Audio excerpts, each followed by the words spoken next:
Hello, Bart Riley here again, and when I'm not working on my major projects, I'm here creating ideas to inspire ideas, as a way to stay productive while procrastinating.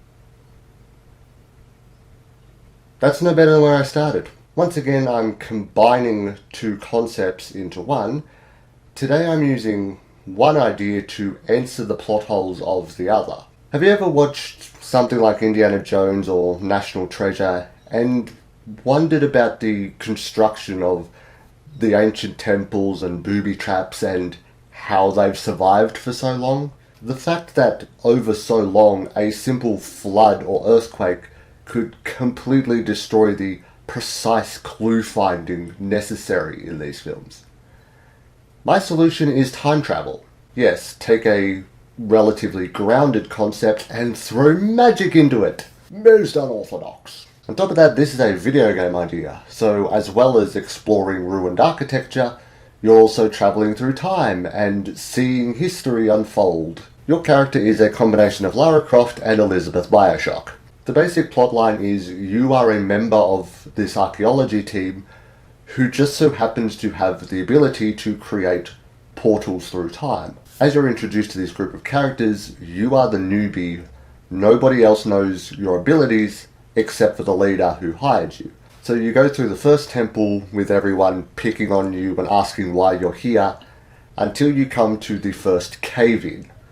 It's impossible to traverse, no one has the equipment, any movement could cause another cave-in, and the leader gives you a wink, you step forward, you open a portal to before the cave-in where everyone can just walk through the rubble completely unhindered. From there you're travelling the world, exploring these historical monuments to past civilizations, and you have this clear trajectory where one location leads to another, and so on, but each temple is a contained puzzle where you're exploring the location, looking for a specific artifact. You see an empty pedestal, you can figure out the item is supposed to be there, you open the portal to when that item would have been there, take it and run. Of course, this opens up a lot of questions about what happens when you open your portal. Are you going to open it in the middle of a gunfight or the moment of the cave-in or flood that ruined the temple? When you open the portal, which is a limited sphere, is the artifact actually going to be at the spot you think it is? Or are you going to have to travel further back, and then you might have to do multiple travels back, collecting clues to what happened as you go? When discussing the science of archaeology, I'm stupid enough to forget my glasses. Not that I need to see. But then this brings up the question of what is your time travel effect? The concrete answers are up to you, but it's time travel. There's no such thing as concrete answers. If you're travelling back in time and taking these items, are you stealing from future museums? If you accidentally do something in the past, are you altering all of history?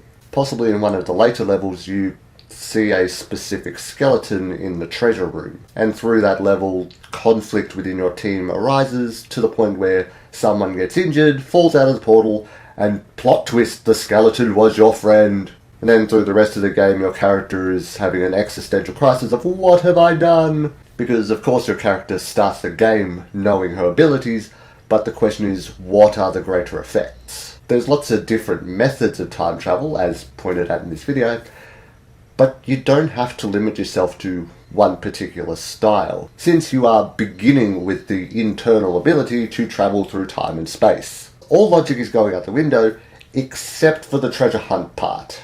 That has to stay consistent. It is the dichotomy of magical time travel and grounded scientific archaeology. You are using these fantastical abilities to follow a very sensible trail of clues. Because as we all know, this particular genre is very serious and must be treated as such.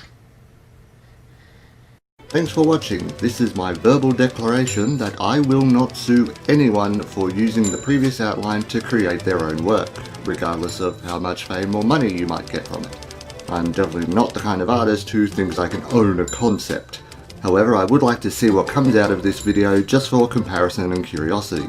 If you do make something or find an existing piece that's similar, please let me know through Twitter or Facebook or email, and I'll happily check it out.